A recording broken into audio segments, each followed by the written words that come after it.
Kentucky Senator Rand Paul likely won't be mending fences with his neighbor anytime soon. The two men, both doctors, had an altercation last week. The senator suffered serious injuries. The neighbor faced a judge today. Here's Dean Reynolds. Boucher. The retired doctor wore a light blue suit and a calm expression into court today, pleading not guilty to a misdemeanor that could land him in jail for a year. He said only 2 words. Yes, sir. 59-year-old Rene Boucher lived next door to Paul for 17 years, but the two hadn't spoken to each other for a long time. Until last Friday, that is, when a curious incident took place near this stand of trees between their homes.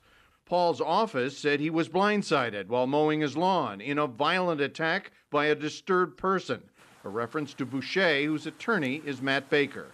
I think blindsided is a very unfair characterization. Does your client acknowledge touching the senator? Yes. In a violent fashion? I'm not going to go that far.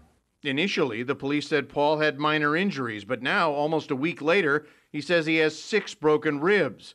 Neighbor Alicia Stivers saw him right after whatever it was that happened. He was having trouble breathing and talking. He had lacerations on his face. Neighbor Jim Skaggs related what he'd heard. He just ran and hit Paul from the rear, and then I don't know whether he pounded him or what he did. I think he just broke.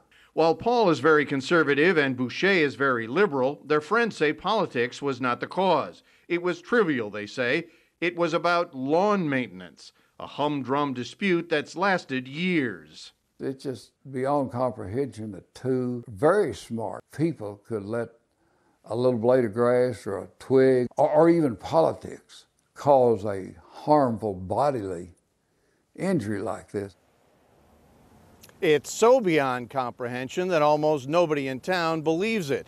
For now, though, we're told the senator has retained a personal injury lawyer, while Dr. Boucher is due back here in court for a pretrial conference at the end of the month. Anthony? Dean Reynolds on whatever it was that happened with Senator Paul.